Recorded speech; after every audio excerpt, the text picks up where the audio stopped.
एक गरीब आदमी था। एक दिन वह राजा के पास गया और बोला, महाराज, मैं आपसे कर्ज मांगने आया हूँ। कृपा कर आप मुझे 5,000 रुपये दें। मैं 5 वर्ष के अंदर आपके रुपये वापस कर दूंगा। राजा ने उसकी बात पर विश्वास कर उसे 5,000 रुपये दे दिए।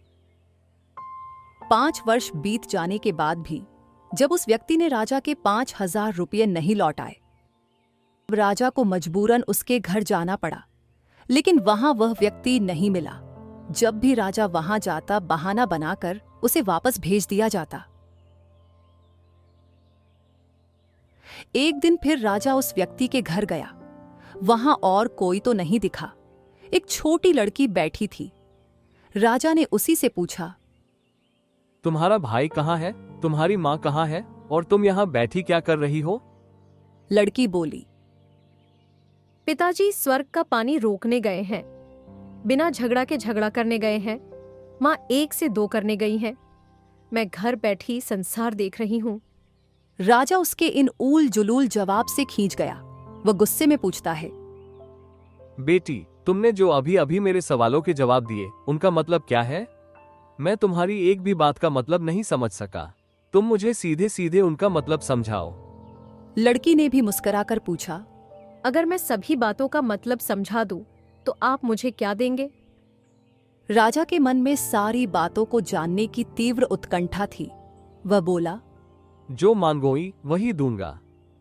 तब लड़की बोली, आप मेरे पिताजी का सारा कर्ज माफ कर देंगे तो मैं आपको सारी बातों का अर्थ बता दूंगी। राजा ने कहा, ठीक है, मैं तुम्हारे पिताजी का सारा कर्ज माफ कर दूंगा।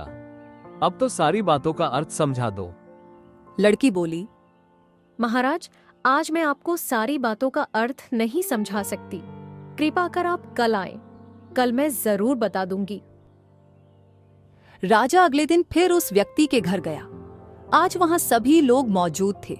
वह आदमी, उसकी पत्नी, बेटा और उसकी बेटी भी। राजा को देखते ही लड़की पूछी, महाराज, आपको अपना वचन याद है ना?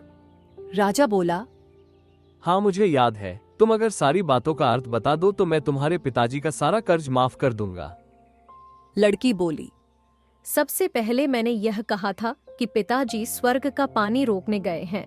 इसका मतलब था कि वर्षा हो रही थी और हमारे घर की छत से पानी टपक रहा था।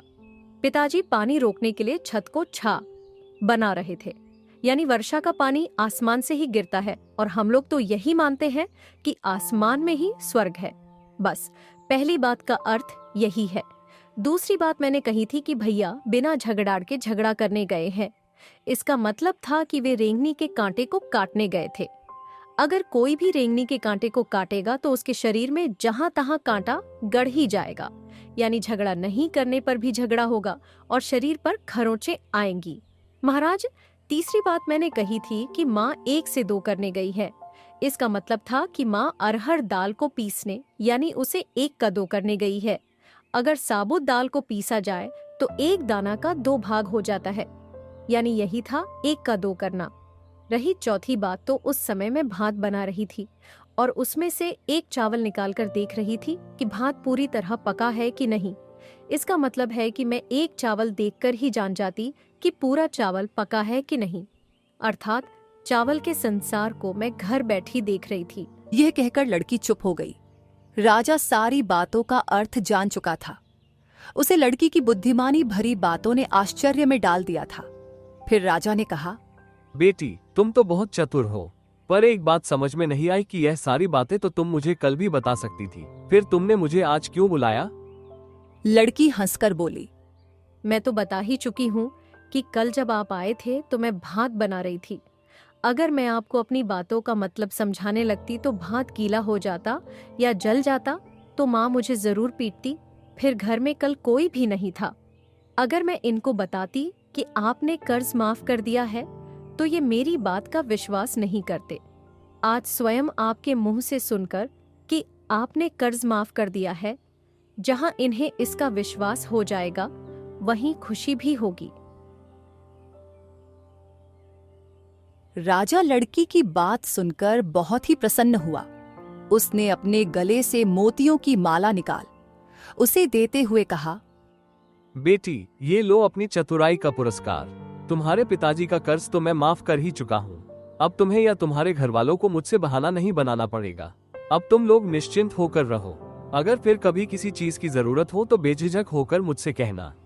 मैं तुम्हारी मदद जरूर करूंगा। तुम्हारे जैसे लोग मेरी राज्य में हैं, ये बड़ी ही खुशी की बात है। ऐसे ही और मजेदार, शिक्षाप्रद तथा मनोरंजन करने वाले कहानियाँ देखने के लिए चैनल को सब्सक्राइब करें।